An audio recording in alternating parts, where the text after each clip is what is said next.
What's shaking? Hey, I'm Rick Jordan, and today we're going all in. Yeah, I'm sure you've had this, right? Where you've had those phone calls, and you know that every single time this person calls you, or every single time this person text messages you, it's a little baiting you, right? And they're not really asking you how you're doing to get how you're doing, right? They're only asking how you're doing just to start the conversation so they can tell you how they're doing. And those people, really, the way they want to tell you how they're doing is it's always bad. It's always negative, right? They always want to dump their problems on everything. And those individuals, when it's repetitive like that, they become very needy and leachy. Yeah, so I know you know what I'm talking about. Everybody has always experienced that in their life, to where there's this one person or people that you see their phone ring or the text message notification pop up, and you're like, oh man. It's like, do I respond to this? If you got read receipts on, it's like, oh, no, I'm not opening it. Nope, not happening. Now, I've had these people too. I still have some of these people, right? And they're there. Eventually, if you know that's going to be that way, eventually you just like ignore them and they'll drop off. That's one method I've used before. But another method is just responding and almost like completely avoiding that specific topic. Right. Or acting as a reflector, as a mirror. So hopefully they can see exactly what they're doing, but saying, I'm here for you, but this is not something I have time for right now. It's okay to do that too. It's okay to protect your own energy when you have these people in your life. Now today I'm going to talk to you who might have those issues. Okay. You might have those problems, or you think so. And you may have some very legitimate things in your life right now. Some things that actually are real, and they're bad. They're things that are happening to you, like some issues that you have to work through, because that's life, right? We all have bad days. We all have things that happen to us, and we all also need support from other people during those times too. So I'm flipping this back around, saying that of course it's understandable. But at the beginning, I was talking about people that just do that for attention, or because they need certain things from you. They just need that validation of social contact or whatever it is. It's just an interesting scenario, right? But now I'm talking to you about when you have these bad days, right? And of course, it must be human nature or something to just want to dump on people, because I've felt like this before myself. I absolutely have.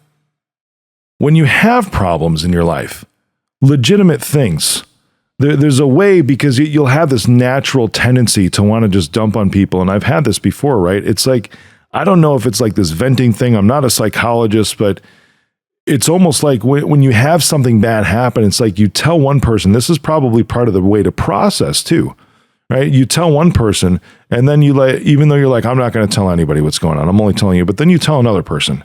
And you keep repeating the story, and you keep repeating the story, you keep repeating the story, you keep repeating the story of this bad thing or your problem.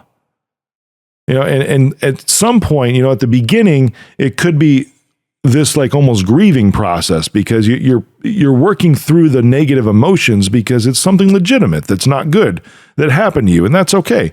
And then you move into this phase to where it's like you could tell people your problems, to actually ask them for help. Like, hey, how do I fix this? Right? Is there anything that you can see that I'm not seeing, to where I can get this out of my life, to where I can move past this or whatever? And then there's a threshold.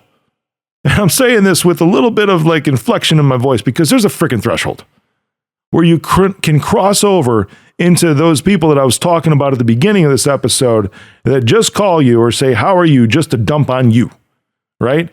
They're not actually contacting you because they want to contact you. They want to contact you for themselves, right? There's a threshold that's there. So on that one side, it's cool. It's okay, because you're processing, you're grieving. Then you can move into this phase after you've processed or allowed yourself to feel the emotions. And people, you have to allow yourself to feel the emotions. You can't bury them, because they will stay there and fester and then pop up in ways that you cannot imagine are even good. Because you start to lash out on other people, because you project those, because you've suppressed those in yourself. So allow yourself to feel those emotions when something happens or a problem arises in your life. It's okay to be angry. It's okay to be frustrated. It's okay to be sad.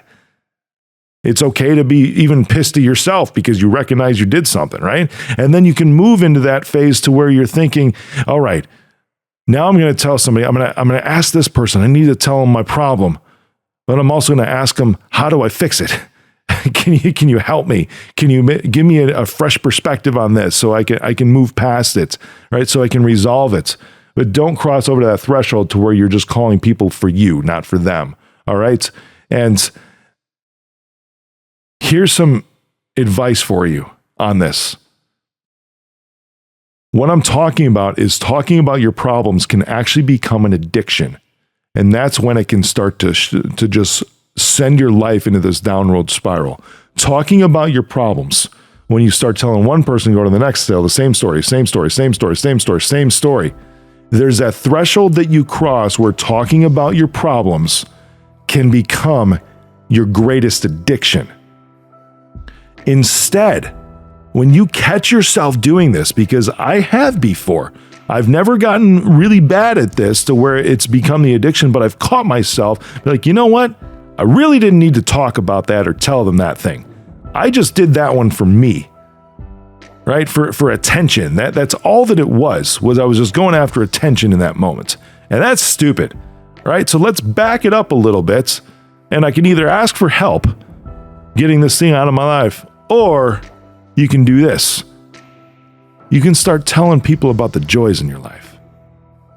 You can tell people about the good things that are happening in your life. Because no matter how bad things are, there's always something good that you can find. Even if that good thing is buried under a pile of bad, there's still something good in your life.